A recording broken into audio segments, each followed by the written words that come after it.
Good evening. I'm Nima and this is Forum Daily for Monday, October 24th. And tonight, Canada's competition watchdog launches a study into the grocery industry. It's aiming to discover whether the highly concentrated sector is contributing to rising food prices, which increased at the fastest pace since 1981. This comes as prices are up 11.4%. The Competition Bureau says it will explore how the government could act to combat grocery price increases. Earlier this month, the House of Commons voted unanimously in favor of an NDP motion, which is calling on the government to tackle corporate greed in the grocery sector. Meanwhile, the public inquiry into the government's use of the Emergencies Act has resumed in Ottawa, with testimony from Ottawa's interim police chief. Steve Bell says the Ottawa police force didn't know what to expect from the Freedom Convoy in the days leading up to the mass protest last winter. He says they didn't have intelligence suggesting that the convoy would use local citizens as leverage when negotiating with authorities. Mr. Bell says they knew that protesters were coming in large numbers and had the means to stay for as long as they needed. But the force expected protesters to leave within the first weekend. Well, it's municipal election day in Ontario, with voters set to cast their ballots in communities across the province. Polls in Toronto and other major cities opened at 10 a.m. and will close at 8 p.m., with some variation across municipalities. Residents in many jurisdictions also had the option to vote online or in advance polls. The last province-wide municipal vote was held in 2018. Some high-profile mayoral incumbents like Toronto's John Tory and Brampton's Patrick Brown are seeking to hold on to elected office. In Alberta, the new cabinet was sworn in today at a ceremony at Government House. New Premier Danielle Smyth has announced who would head the top tier of her United Conservative Party government, which is a 27-member cabinet supported by 11 parliamentary secretaries. Following a divisive leadership campaign, Ms. Smyth said her caucus is now unified, and it is ready to defend government against the opposition NDP in next spring's election. All right, turning our attention to the north, where promises are being made to a high Arctic community after a voyage by a resupply barge was canceled. The Northwest Territories Infrastructure Minister is promising some items will be flown into Sax Harbor. But Diane Archie says some hard decisions will have to be made on the oversized freight. The territorial government says the barge won't head to the community as planned. This is because of bad weather, a late start to the sailing season due to climate change, and the vandalism to a fuel hose. Shelby Lucas, who manages the co-op in Sax Harbor, says the store has been getting low on some supplies, and several residents are waiting on snowmobiles, which are vital for hunting. On the East Coast, hundreds of public school staff in Nova Scotia's Annapolis Valley are on the picket line today. The Nova Scotia Government and General Employees Union says the strike comes after more than a year of bargaining, with wages being the key sticking point. The strike involves over 600 workers employed by the Annapolis Regional Center for Education. The workers include educational assistants, early childhood educators, student support workers, and outreach workers, among others. The union says another 160 workers at the South Shore Regional Center for Education intend to walk off the job tomorrow. Well, on the other side of the country, members of the Vancouver Police Department are set to apologize today for arresting an Indigenous man and his granddaughter in 2019. The apology is part of a settlement agreement arising from a human rights complaint against the Vancouver Police Board. It was filed by Maxwell Johnson of the Heiltsuk Nation in Bella Bella on BC's Central Coast.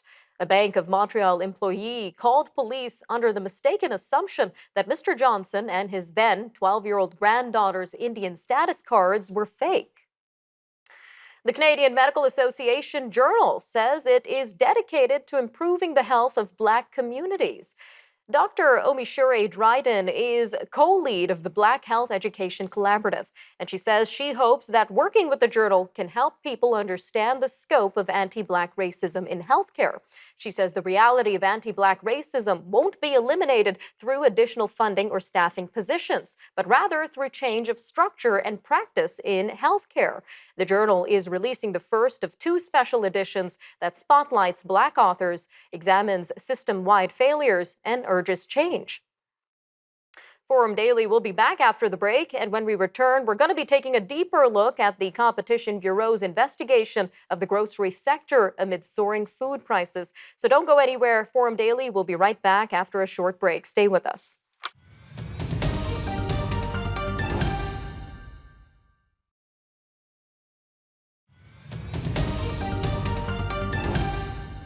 With Canada's grocery prices rising at a rate faster than ever before, the country's competition watchdog is launching a study to look at why.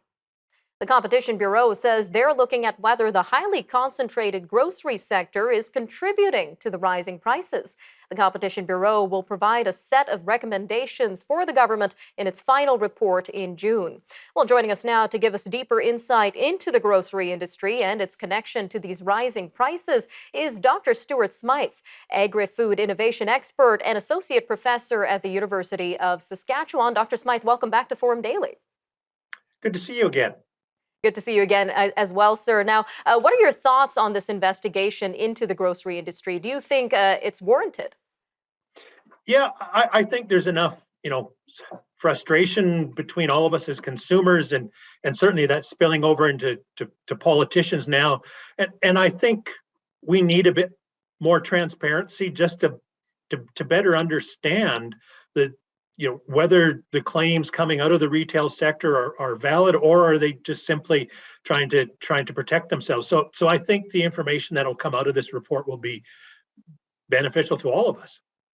So what do we know so far about this investigation and the specific information that it's looking for?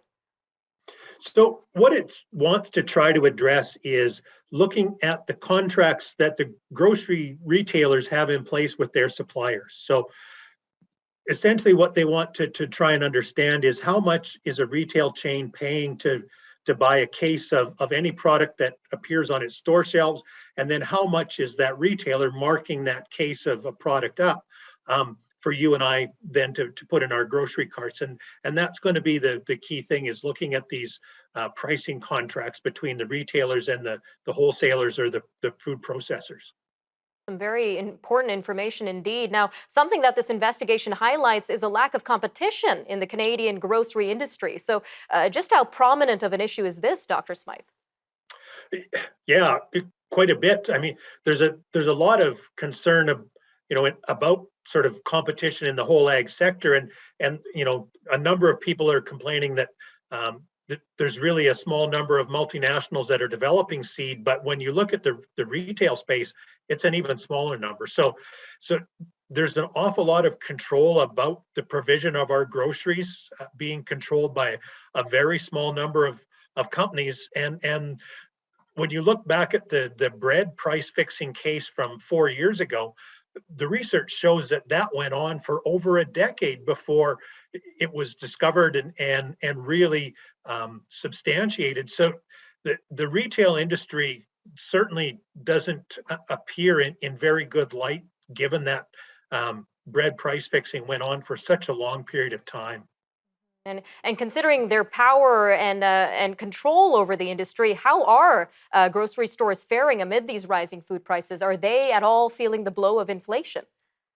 A little bit. So their price or profits are up a slim amount. So not the 20 or 40 or 50% that we might think, but profits in the retail space are up by less than 7 or 8% across the major ones that I looked at. So relatively slim, but for sure they're not losing money. So what are your recommendations for officials as they try to tackle food inflation right now? I think the main thing is to really push. I expect the retailers to be quite hesitant and not want to reveal their pricing data or the contracts that they've got with their suppliers. And so I think the committee is really going to have to push the retail sector hard to say, look, if you want to have any credibility with the governments and consumers, you've got to be transparent and provide that data in an anonymous way so that it can be investigated and we can come away with some clarity about what are their pricing strategies. Because right now, we feel like it's a double-digit price increase almost every month we go to the grocery store. All right, Dr. Smyth, we've got a quick 30 seconds left here, but what can everyday Canadians do to save some money amid this food inflation? I think one of the things is that we need to be shopping and deciding where we're going to buy specific items. That, in most communities, there's 2 or 3 grocery stores, or even some smaller independent ones, and be really conscious of what prices, where sales are happening, and instead of doing, as we would normally have done, buying everything in one stop at one store. I think it makes much more sense to be price shopping and looking for opportunities at a variety of stores. Some good advice to consider. Dr. Smyth, thank you again for joining us today on Forum Daily. My pleasure. We'll be right back.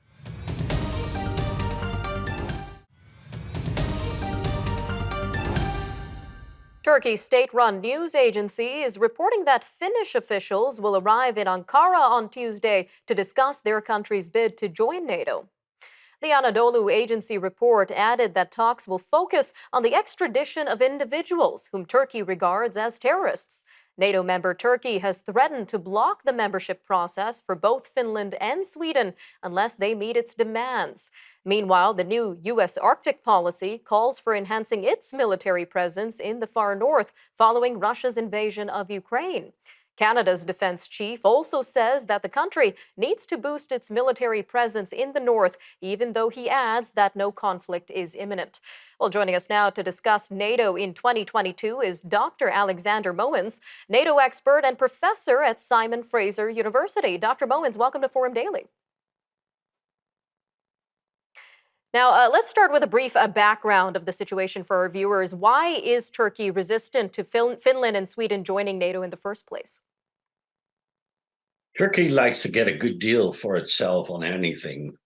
So what it's trying to do is use this opportunity to get as many promises from Finland and Sweden to crack down on Kurdish independence leaders and members that may be in Scandinavia.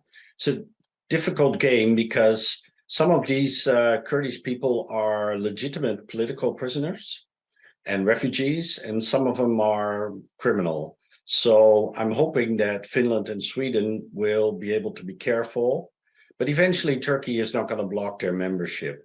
So Turkey's just getting the best out of it for itself. It's a bit of a sideshow. All right, Dr. Moens, well, for more of a broader perspective on the issue, what do the applications from historically non-aligned countries say about the importance of the NATO alliance overall? A lot, because Finland and Sweden have, for the last 60 years, calculated that to stay non-aligned was a good, secure relationship with Russia. But over a matter of weeks and months, they realized that Russia's unprovoked aggression against Ukraine has no bounds, potentially. So they've decided to join. It's very good for them. It's very good for NATO. And it makes it very realistic that all of these countries depend on the transatlantic alliance, of which Canada is a member, to keep everyone secure from unprovoked aggression. Now, on the topic of Russia's war, how would you describe NATO's response to the invasion of Ukraine so far? Well, NATO has responded more than anyone could imagine, because ultimately Ukraine is not a member. And the way in which NATO members have sent weapons, supplies, assistance, training to a non-member, this is really quite astonishing. It's very justified. It's very necessary. In many, many ways, it's NATO that allows Ukraine to resist this aggression and to survive. But it's a very tough battle, and NATO members can always do a little bit more, but they are now beginning to run low themselves on some of the equipment they may need for their own contingencies. Some interesting points you bring up there, Dr. Moens. Now, I want to bring this back to Canada, just about a minute left here, but given our proximity to Russia, how is Canada bolstering what could be considered NATO's northern border with Russia? Mainly through words. We are just very good at words lately. And our armed forces, they realize that we need more strength, that we need more capability, we need more resources, we need more people. But our political leadership is still a little bit vague and a little bit uninvolved, I would dare to say. So we need a lot of work. We're one of the weakest participants right now in some of the NATO rearmament going on. We're one of the lowest spenders in NATO now, very different from the 1950s and 60s when we were a very substantial participant. So I'm hoping and looking forward to young people seeing this in our country and changing our future. All right, lots to keep our eyes on. Dr. Moens, thank you again for joining us today on Forum Daily. Stay with us. Forum Daily will be right back after a short break. And when we return, we're going to be taking a look at the major news stories and headlines from around the world as Rishi Sunak is set to become the UK's next Prime Minister. We'll have more on that story and more news from around the world up next. Stay with us.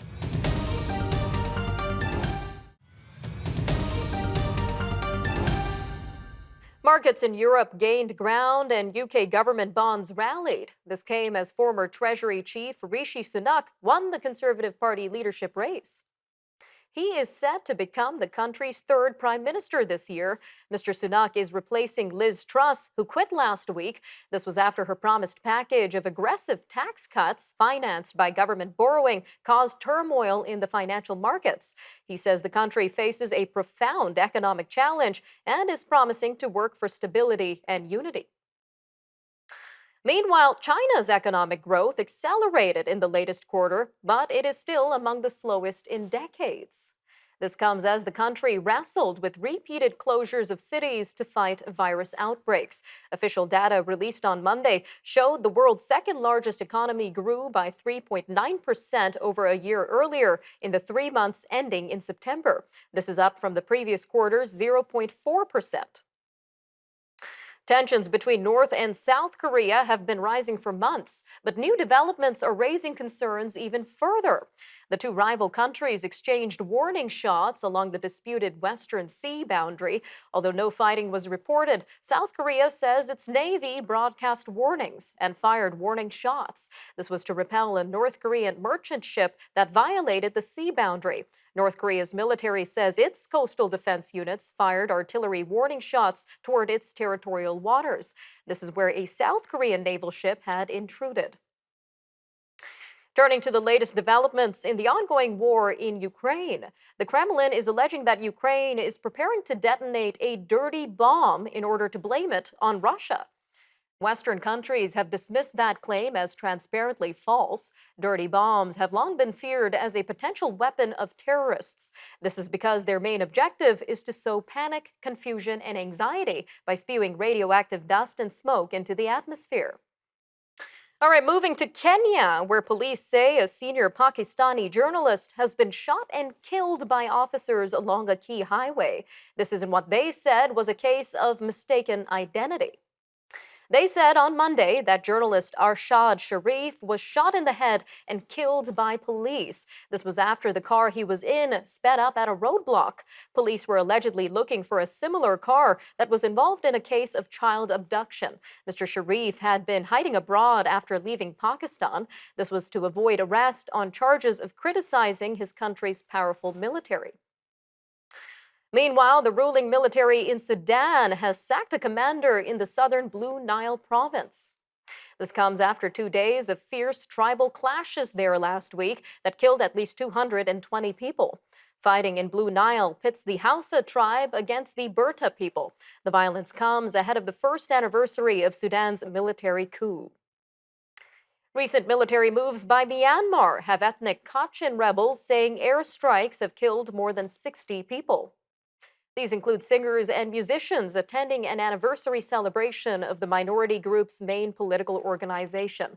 The reported attack comes 3 days before Southeast Asian foreign ministers are to hold a special meeting in Indonesia. This will be to discuss widening violence in Myanmar. Ugandan officials are reporting 11 cases of Ebola in the capital of Kampala since Friday. This is a worrisome increase in infections. It comes just over a month after an outbreak was declared in a remote part of the East African country. A top World Health Organization official in Africa said last week that Uganda's Ebola outbreak was rapidly evolving. He described a challenging situation for health workers. Ugandan health authorities have confirmed 75 cases of Ebola since September 20th, including 28 deaths.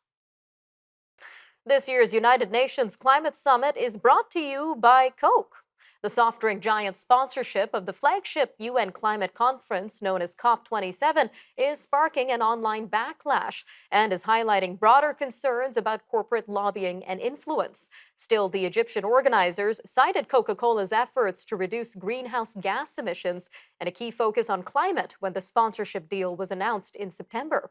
For its part, Coca-Cola said its participation underscores its ambitious plans to cut its emissions and clean up plastic ocean trash. Across India and around the world, people are celebrating Diwali, a festival that symbolizes the victory of light over darkness. Streets and homes are lit up with colorful lights and clay oil lamps. Ahead of Monday's celebrations, millions of Indians thronged crowded bazaars for shopping. This brings back the Diwali cheer that was dampened during the last 2 years due to coronavirus restrictions. And a happy Diwali from us at the News Forum. I'm Nima Rajan, and that'll do it for your look at national and international news for today. Take care, Canada. We'll see you next time on Forum Daily.